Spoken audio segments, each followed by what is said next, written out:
മീനാക്ഷിനെ ഏറ്റവും പെട്ടെന്ന് എല്ലാവരുടെയും മനസ്സിൽ ഓടി വരുന്ന ആദ്യത്തെ 2 ക്യാരക്ടർ എന്ന് പറഞ്ഞാൽ അമർ അക്ബർ അന്തോണിയിലെ ഒപ്പത്തിലെയാണ്. കാരണം ഭയങ്കരമായിട്ട് നമ്മുടെ എല്ലാവരുടെയും മനസ്സിൽ റെക്കഗ്നൈസ് ചെയ്യുന്ന 2 ക്യാരക്ടേഴ്സ്.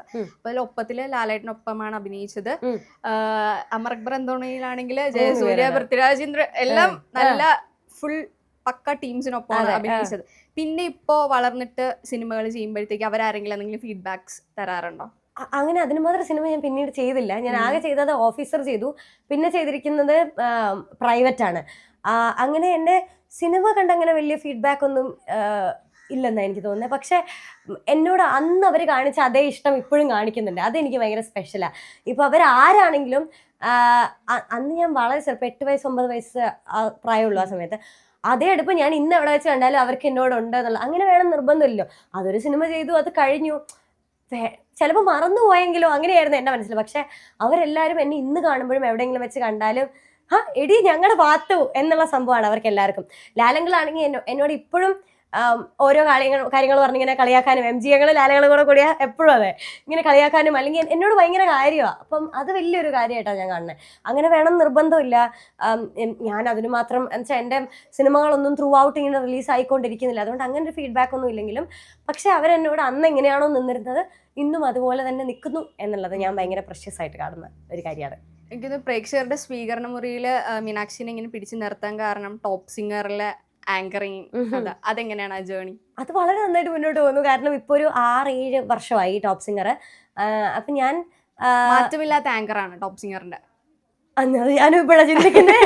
മാറില്ല എന്ന് വെച്ചിട്ടുണ്ടെങ്കിൽ ടോപ്പ് സിംഗർ ഓരോ സീസൺ കൂടുന്തോറും മീനാക്ഷിന്റെ പ്രായവും ഓരോ കൂടിക്കൊണ്ട് അതെ എന്റെ എല്ലാ കാര്യങ്ങളും എനിക്ക് ഭയങ്കര സ്പെഷ്യൽ ആയിട്ടുള്ള എനിക്ക് റിസൾട്ട് വന്നത് ഉൾപ്പെടെ എന്റെ വീട്ടിലൊരു കുഞ്ഞ് അനിയൻ ഉണ്ടായത് ഉൾപ്പെടെ എല്ലാ കാര്യങ്ങളും ഞാൻ ടോപ്പ് സിംഗർ വഴി അറിയുന്നത്.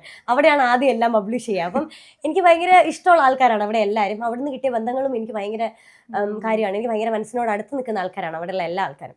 ഞാൻ ഭയങ്കര കൂട്ടായിട്ട് നിൽക്കുന്ന എൻ്റെ വീട് പോലെ എന്ന് പറയാൻ കാരണം അവിടുത്തെ ആൾക്കാർ എൻ്റെ വീട്ടിലുള്ളവരെ പോലെയാണ്. അതുകൊണ്ട് ഞാൻ ഭയങ്കര എൻജോയ് ചെയ്യുന്ന ഒരു സ്പേസ് ആണത്. അപ്പൊ അത് ഇനിയും കണ്ടിന്യൂ ചെയ്തോ? ടോപ്പ് സിംഗർ എന്ന് വരണ്ടോ അന്ന് വരെ മീനാക്ഷി അവിടെ ആങ്കർ? അയ്യോ അങ്ങനെയൊന്നുമില്ല. അങ്ങനെയൊന്നും ഒരു പ്രഡിക്ഷനേ എനിക്കില്ല. കാരണം ടോപ്പ് സിംഗർ എന്ന് പറയുന്നത് ഒരു ഷോ ആണ്. നമ്മൾക്കുള്ള അടുപ്പങ്ങളും ഇഷ്ടങ്ങളും ഒക്കെ അതിൻ്റെ ഉള്ളിലുള്ള കാര്യങ്ങളാണ്.